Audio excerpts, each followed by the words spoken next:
नमस्कार, शुभ किचनमध्ये आपलं स्वागत आहे। उन्हाळ्याच्या वाळवणामध्ये आज आपण बघणार आहे साबुदाणा आणि बटाट्याचे असे छान पांढरे शुभ्र होणारे पापड। आणि त्यासाठी मी घेतलेला आहे अर्धा किलो साबुदाणा, एक पावच्यात 2 या मोठ्या गंजे घेतलेले आहे। बघा, साबुदाणा एका मोठ्या बाउलमध्ये घेऊन त्यामध्ये पाणी टाकून घ्यायचं आहे।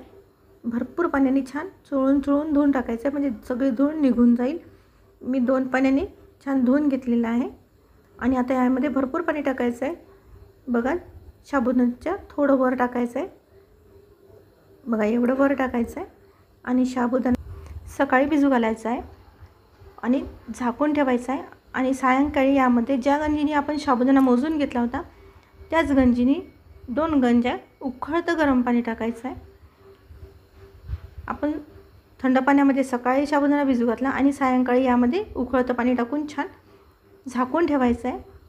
आणि दुसऱ्या दिवशी सकाळी बटाटे सोलून घ्यायचे आहे। साबुदाणा 6 ते 7 तास भिजला पाहिजे छान।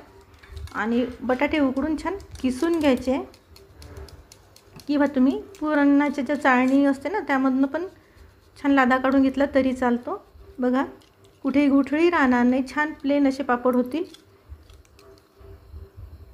एकसारखा असा लादा तयार करून घेतलेला आहे। आणि बटाटे 1 किलो घेतलेले आहे। बघा, साबुदाणा छान भिजलेला आहे, हाताने छान मॅश होतोय। आता एक मिक्सरचं मोठं भांडं घेऊन त्यामध्ये साबुदाणा टाकायचा आहे, छान मिक्स करून घ्यायचं आहे। पहिले त्यामध्ये थोडं पाणी असेल बुडामध्ये, आणि पाणी पाहिजेच कारण आपल्याला मिक्सरमधून काढायचं आहे। बघा, आणि आता थोडा 3 ते 4 वेळ साबुदाणा मिक्सरवर काढून घ्यायचं आहे। आणि यामध्ये गरज पाण्याची लागतेच, तर ते गरम पाणी घ्यायचं आहे, थंड पाणी बिलकुल घ्यायचं नाही आहे। आणि थोडं काढून घ्यायचं आहे मिक्सरमधून पुढे मागे करून। बघा, एकदा चेक करून घ्यायचं आहे मध्येच।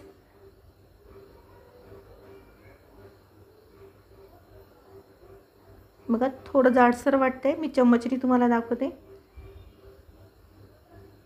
बघा, थोडंसं याच्यामध्ये दाणे दिसत आहे। यामध्ये मी थोडं आणखी गरम पाणी टाकत आहे। पाणी बिलकुल अर्धा कपपेक्षा जास्त टाकायचं नाही आहे, कारण मिश्रण पातळ होईल। बघा, एकसारखं कसं एका लेअरमध्ये पडते असंच मिश्रण पाहिजे। बघा, खूप छान पांढरा कलर आलेला आहे आणि एकसारखं झालेलं आहे। बघा, पूर्ण मी साबुदाणा मिक्सरमधून काढून घेतलेला आहे। गव्हाच्या चिकासारखा छान पांढरा शुभ्र असा कलर आलेला आहे। आणि आता मी बटाटे पण थोडं पाणी टाकून मिक्सरवर फिरवता येईल तेवढंच फिरवायचं, नाहीतर मिक्सरचं भांडं खराब होईल। बघा, गरमच पाणी टाकायचं आहे।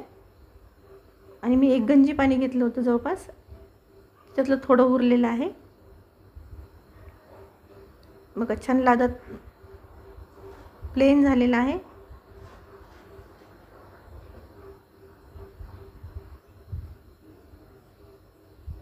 आणि खूप चिकट होतं, त्यामुळे मिक्सरचं भांडं खराब होऊ शकते, म्हणून जेवढं बारीक होईल, जेवढं प्लेन होईल तेवढं करायचं आहे। आता यामध्ये चवीनुसार मीठ टाकायचं आहे। बघा, मी 1.5 चम्मच टाकला आहे, पण आणखी थोडं लागणार आहे चवीनुसार। आणि सेंधव नमक आहे, त्यामुळे थोडं जास्त टाकावं लागणार, कारण जास्त खारट नसते।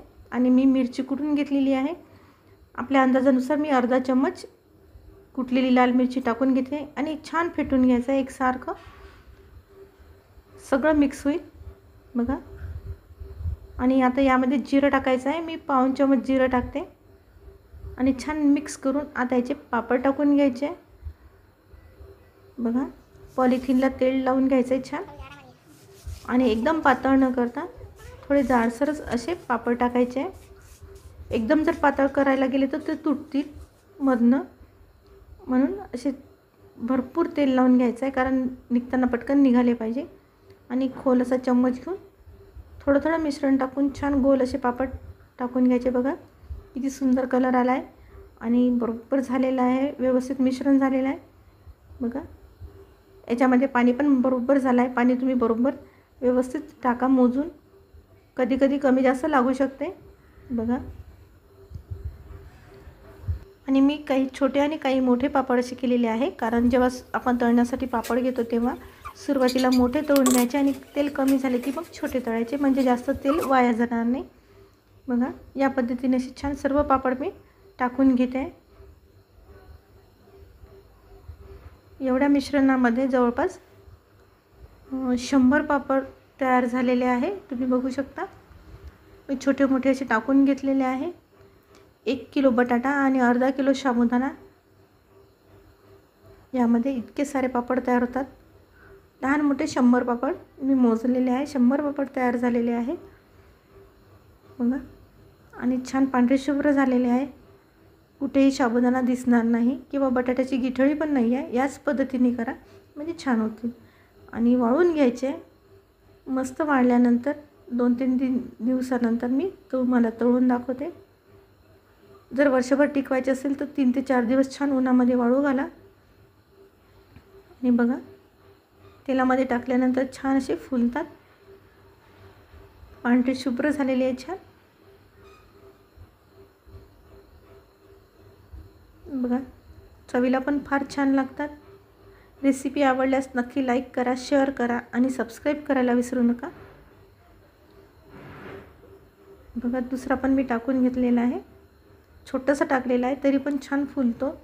आणि थोडे जाडसरच करा, जर पातळ केली तर मधनं क्रॅक होईल. बघा कोणी ओळखणार नाही की ही साबुदाणा आणि बटाट्यापासून केलेले पापड आहे, कारण यामध्ये साबुदाणा बिलकुल दिसत नाही आणि बटाटा असल्यामुळे लाल पण येत नाही. बघा किती फुलला आहे, छान पांढरा शुभ्र झालेला आहे. आणि मी असे पापडाचे 2 व्हिडिओ टाकलेले आहे, ते नक्की बघा.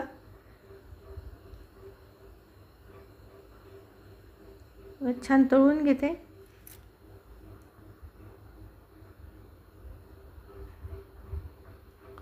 आणि उपवासाला छान असा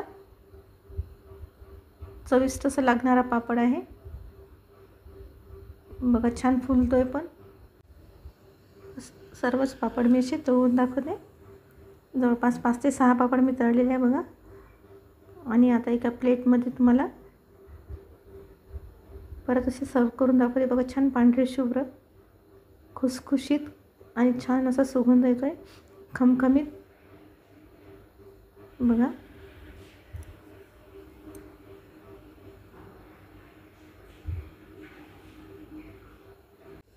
यात जर तुम्हाला मिरे पावडर टाकायची असेल तर तुम्ही टाकू शकता. बघा छान पांढरे शुभ्र झालेले आहे. बटाटा आणि साबुदाण्यापासून छान पापड आहे. एक मी तुम्हाला तोडून पण दाखवते. बघा व्हिडिओ आवडल्यास नक्की लाईक करा. चला तर भेटूया पुढच्या रेसिपीमध्ये.